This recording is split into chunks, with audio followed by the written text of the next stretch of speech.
Good morning, ladies and gentlemen. At today's press conference, we will hear from Governor Cox, FBI Director Kash Patel, and Sheriff Mike Smith. We also have with us Utah DPS Commissioner Bo Mason, Lieutenant Governor Deidre Henderson, FBI Special Agent in Charge Robert Bowles, and local and federal law enforcement partners. Following the remarks today, Governor Cox, Director Patel, and Commissioner Mason will take questions. Thank you.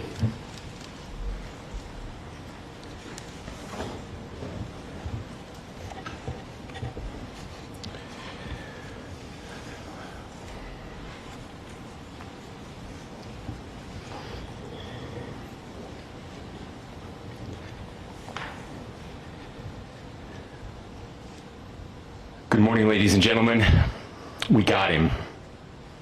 On the evening of September 11th, a family member of Tyler Robinson reached out to a family friend who contacted the Washington County Sheriff's Office with information that Robinson had confessed to them or implied that he had committed the incident.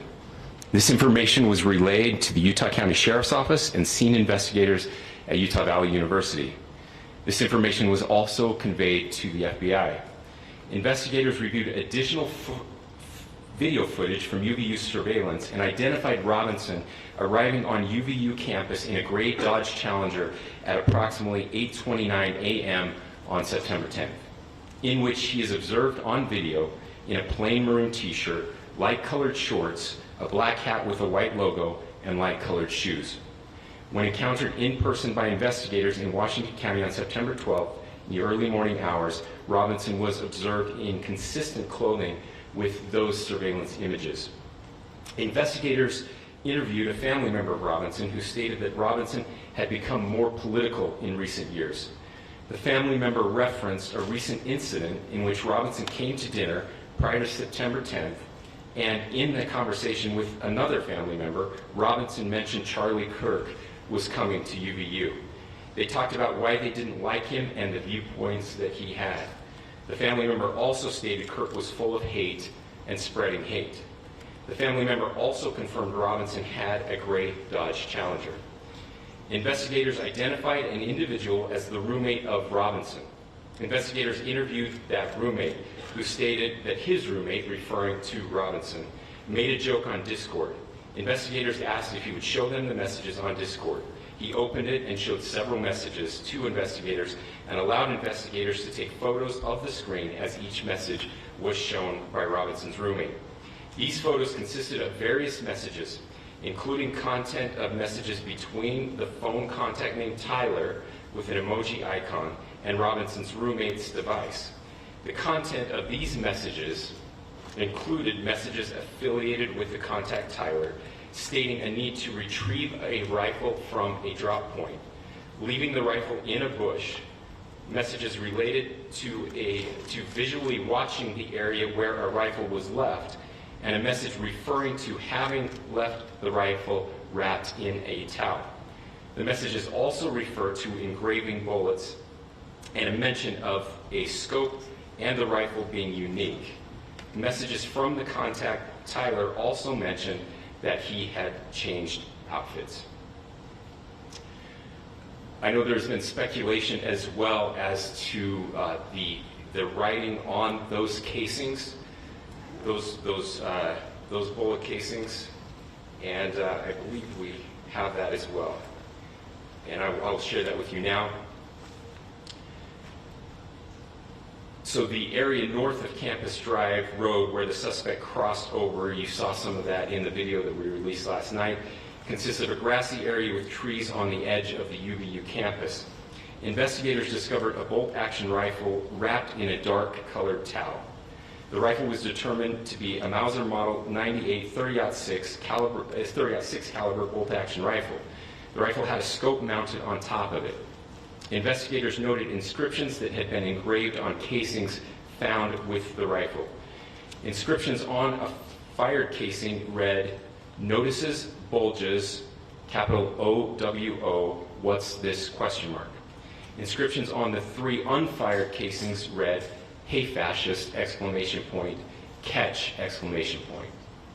up arrow symbol, right arrow, and symbol, and 3 down arrow symbols. A second unfired casing read, "Oh Bella Ciao, Bella Ciao, Bella Ciao, Ciao Ciao," and a third unfired casing read, "If you read this, you are gay, LMAO." We are indebted to law enforcement across the state who's worked seamlessly together, local law enforcement, state law enforcement, and our federal partners with the Federal Bureau of Investigation. We're grateful for everyone who worked together in such a short amount of time to find this person and to bring justice. I want to thank the public who has been so engaged, reviewing videos, helping us with sending in tips, and helping us get to this point. I want to thank the family members of Tyler Robinson who did the right thing in this case and were able to bring him into to law enforcement as well. I especially want to thank the family of Charlie Kirk, Erica, Charlie's parents, his children. I want us to be thinking of them as we bring justice in this case. They will be involved in that justice. We will be working very closely with them as we move through this process as well. This is a very sad day for our country, a terrible day for the state of Utah, but I'm grateful that at this moment we have an opportunity to bring closure to this very dark chapter in our nation's history. With that, I'll now turn the microphone over to the Director of the FBI, Kash Patel. Thank you, Governor. This is what happens when you let good cops be cops. The FBI and our partners are proud to stand here today together to bring justice to the family of Charlie Kirk and honor his memory. I want to express my deep gratitude to President Trump, the Vice President, and the entire White House who have been so incredibly supportive with both resources and just personally to the FBI as a team. They had our backs the entire way, and I just want to express my gratitude for giving us the resources we need to operate in this space to bring this sort of justice at this sort of speed. In 33 hours, we have made historic progress for Charlie.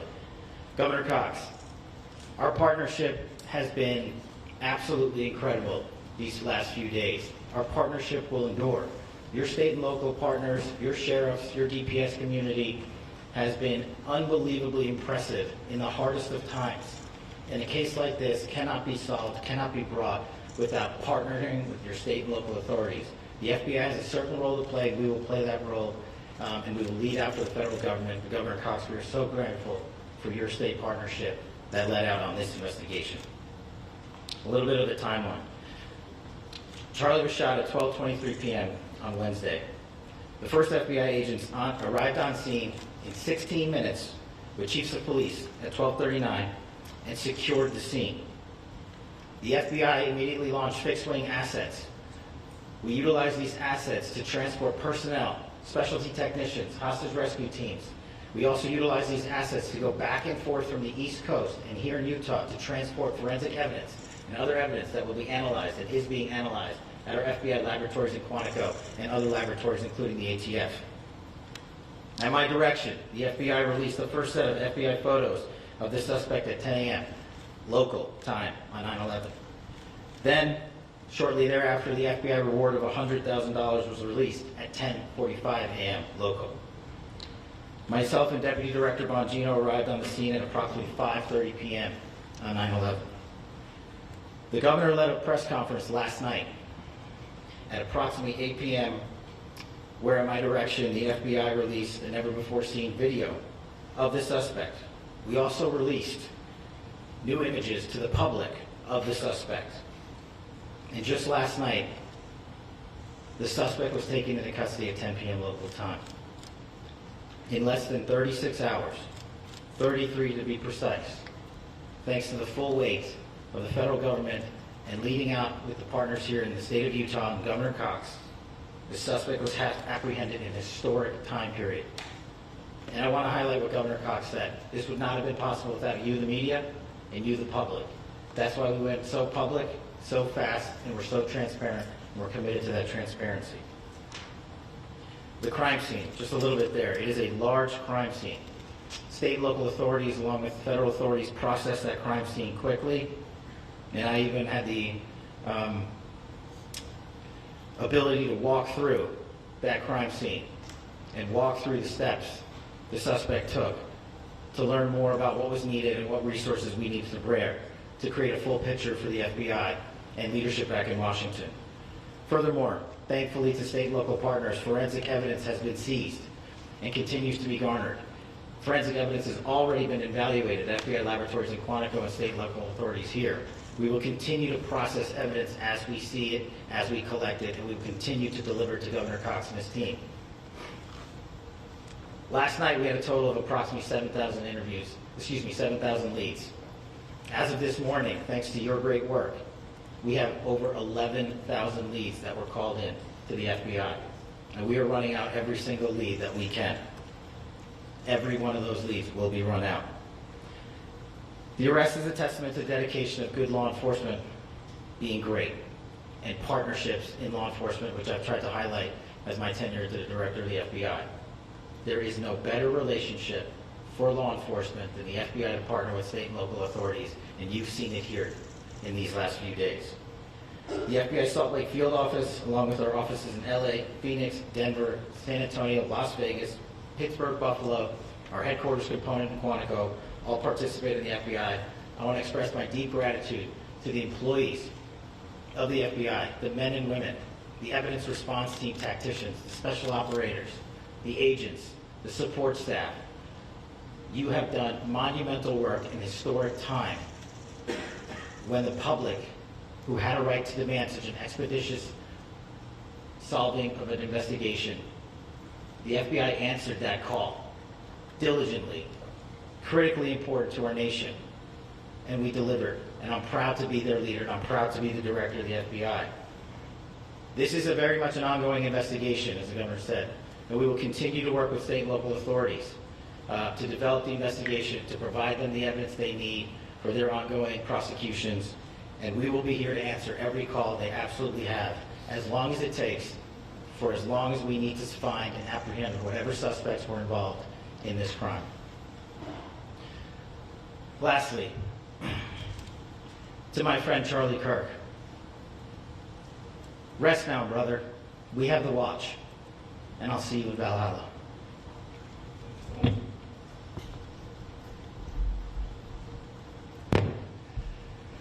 Thank you, and good morning. I would just like to take a few minutes as the sheriff to express my gratitude for everybody who has played a part in this investigation. As you know, it's been a vast, a complicated, and a very, very fast-paced investigation. You're looking at people standing up here who are running on, if they got an hour's sleep in the last couple of days, they're probably lucky. It has been very taxing. It has been so impressive, speaking on behalf of the local law enforcement, to see the cooperation that we've seen in this type of case. Across the state, sheriffs, chiefs, our state partners have stepped up and have come to the call on anything that we needed. Our county chiefs have been phenomenal. Our Utah County Attorney, Jeff Gray, who's standing up here with us, has been phenomenal in leading us through this investigation. I would like to thank the federal government for their resources, their assets. Our local team here, our FBI team, has been extraordinary in helping us work through this and bring this person to justice.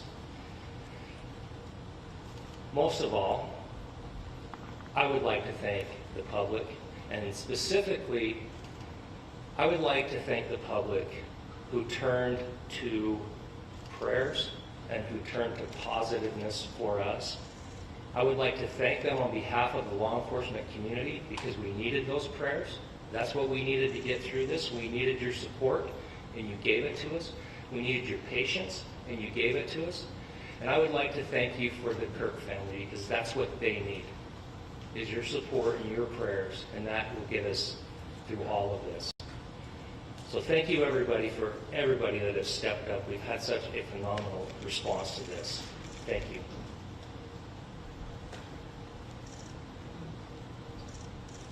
I also want to give a special thanks to the Attorney General and the Department of Justice. Their unwavering support and their commitment to justice is shown true here. And without AG Bondi and Deputy Attorney General Todd Blanche and the resources they brought to bear, we would not have been able to complete our mission. And I just want to say special thanks. It's an honor to be a part of the Department of Justice. Thank you again to our incredible law enforcement team who has worked so hard. Sheriff, I got a solid 90 minutes last night, so I'm probably the most well-rested person up here.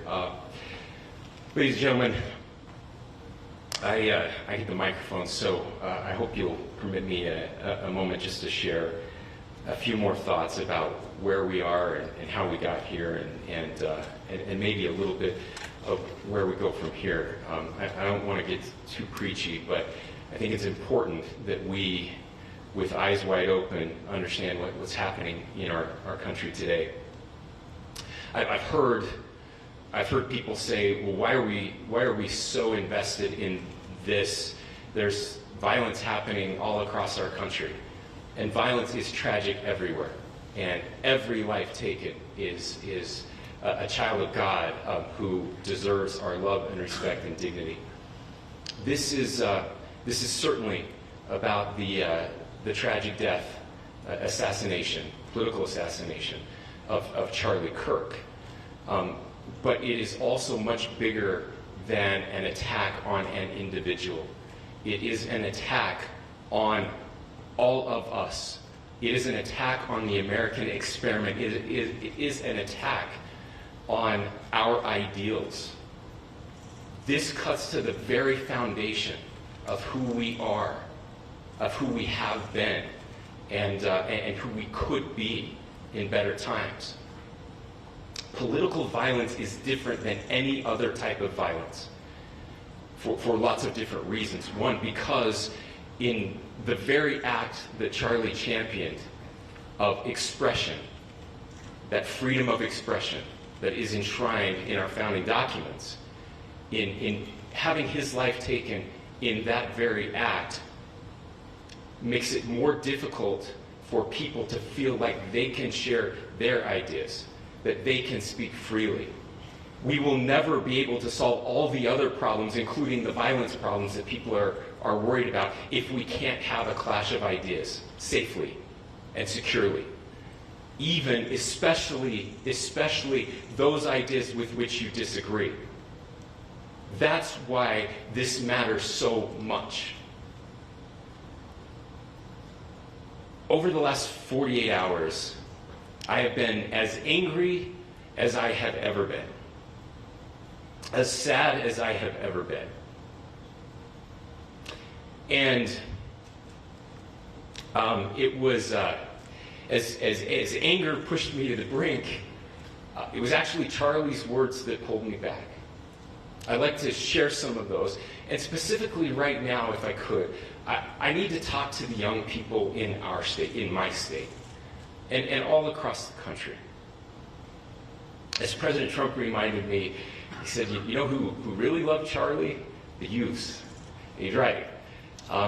Young people loved Charlie, and young people hated Charlie. And Charlie went into those places anyway. And these are the words that have helped me. Charlie said, when people stop talking, that's when you get violence. He said, the weak can never forgive. Forgiveness is the attribute of the strong. The only way out of the labyrinth of suffering is to forgive. Welcome without judgment, love without condition, forgive without limit. He said, always forgive your enemies. Nothing annoys them so much. A few months ago, I referenced this last night, Charlie posted to social media, when things are moving very fast and people are losing their minds, it's important to stay grounded. Turn off your phone, read scripture, spend time with friends, and remember, internet fury is not real life.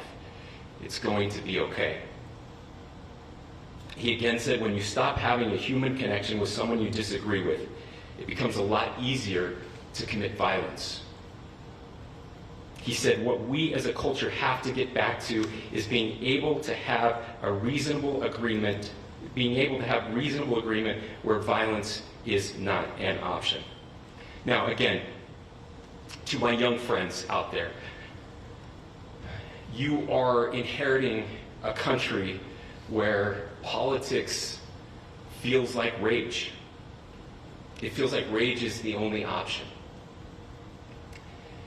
But through those words, we have a reminder that we can choose a different path. Your generation has an opportunity to build a culture that is very different than what we are suffering through right now. Not by pretending differences don't matter, but by embracing our differences and having those hard conversations. I think we need more moral clarity right now. I hear all the time that words are violence. Words are not violence. Violence is violence. And there is one person responsible for what happened here. And that person is now in custody and will be charged soon and will be held accountable. And yet, all of us have an opportunity right now to do something different. I want to thank my fellow Utahns. This bad stuff happens. For 33 hours, I was praying that if this had to happen here, that it wouldn't be one of us. That somebody drove from another state, somebody came from another country. Sadly, that prayer was not answered the way I hoped for. Just because I thought it would make it easier on us if we could just say, hey, we don't do that here. And indeed, Utah is a special place. We lead the nation in charitable giving. We lead the nation in service every year. But it did happen here. And it was one of us. But I want you to look at how Utahns reacted the last 2 nights. There was no rioting. There was no looting. There were no cars set on fire. There was no violence. There were vigils and prayers and people coming together to share the humanity. And that, ladies and gentlemen, I believe is the answer to this. We can return violence with violence. We can return hate with hate. And that's the problem with political violence, is it metastasizes. Because we can always point the finger at the other side. And at some point, we have to find an off-ramp, or it's going to get much, much worse. But see, these are choices that we can make. History will dictate if this is a turning point for our country. But every single one of us gets to choose right now if this is a turning point for us. We get to make decisions. We have our agency. And I desperately call on every American, Republican, Democrat, liberal, progressive, conservative, MAGA, all of us to please, please, please follow what Charlie taught me. I'll just conclude with words I share often from a friend and author, Yuval Levin, who was asked if he was optimistic about our country. And he said, I'm not optimistic. He said, I hate optimism. God, that sounds bad.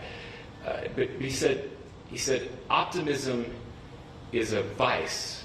It's this idea that good things are just going to happen. And he said, in the history of the world, good things have never just happened. He says, I'm not optimistic, but I am hopeful. And hope is the virtue that sits between the vices of optimism and pessimism. Hope is the idea that good things are going to happen because we can make them so.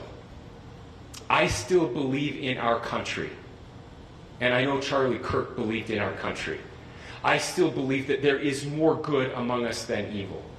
And I still believe that we can change the course of history. I'm hopeful because Americans can make it so. Ladies and gentlemen, we're happy to answer any questions you may have. Governor, can you please speak to whether the suspect is speaking with authorities and his demeanor, Tyler Robinson, when he turned himself in? I cannot speak to that. Governor, how do you interpret his motivation? Governor, how do you interpret the engravings on the casing? Well, I will leave that up to you to interpret what those engravings mean. I think the clearest one that says "catch fascist," there's not, and by the way, that's like catch like a ball, catch this.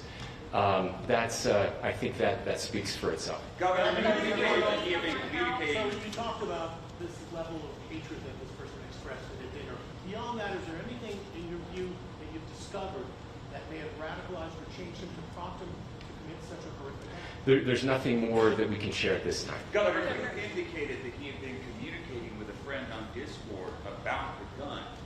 Do you anticipate any more arrests?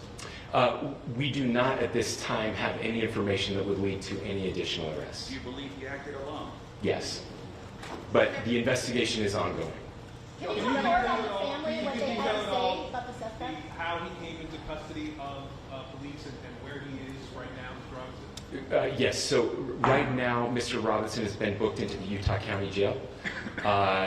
You heard the president this morning report that he was taken into custody, that his family and a friend helped to deliver him into custody of law enforcement in Washington County. For those of you that don't know where Washington County is, it is the southernmost, southwesternmost part of the state of Utah. It's about a 3.5 to 4 hour drive from here, where we are right now, and that's where he lived and where they turned him. Is he talking More about about what the family is saying about Tyler Robinson? I can't share any more than what I've already shared. Is he talking Governor, with do you have authorities? details on how he got back to Washington County and how the gun was obtained? So, how we obtained the gun? The gun was found. No, how the was found shooter here. obtained the gun and how the shooter then was able to get back to Washington. So I don't have much more details on that.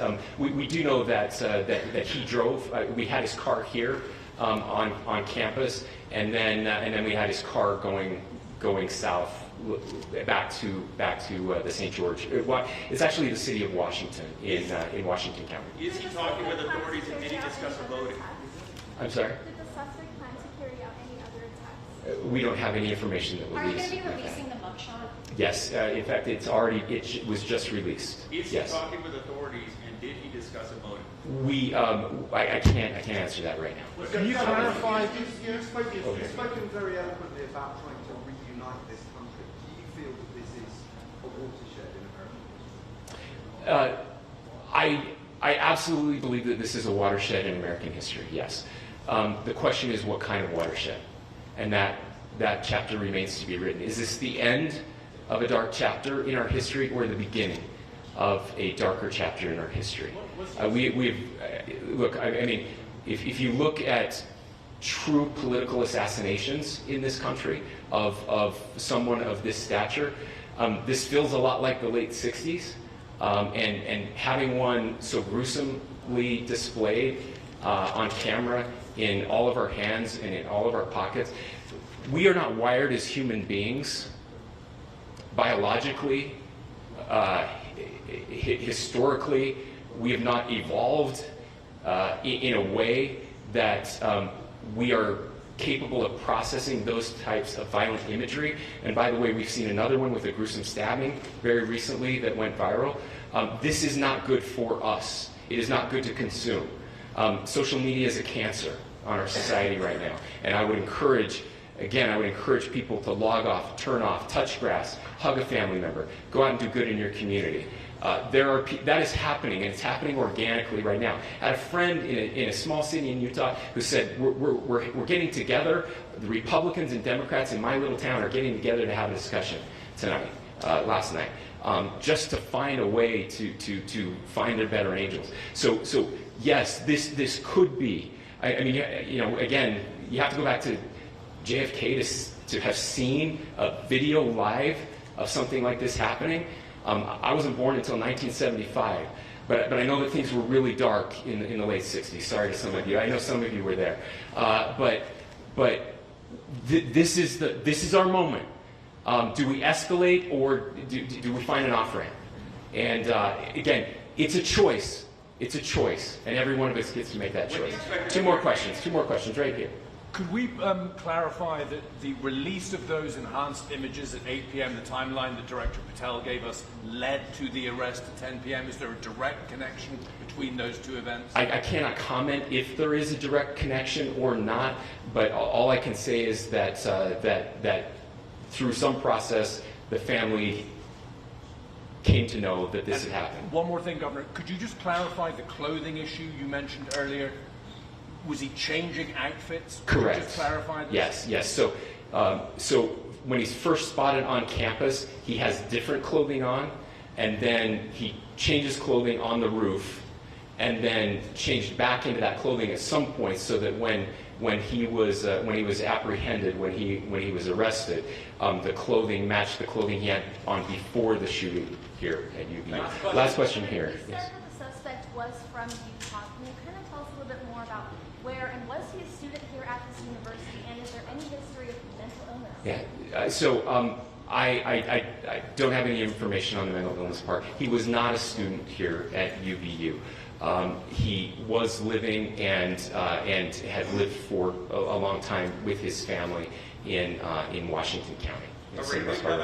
Thank you, everyone, for your great work in getting this information out. I would just say, process-wise, this may be important. I know many of you aren't familiar with the process in Utah. I think it's important that you understand that.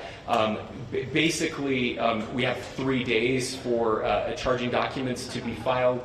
A CI will be filed. We'll have more information then, more detailed information as those charging documents are filed in preparation for a preliminary hearing. So 3 days. So we would anticipate then that early next week those charging documents will be filed. We will obviously be working. The county attorney will be working very closely with Mr. Kirk's family as those documents and decisions are prepared and made. Thanks, everyone.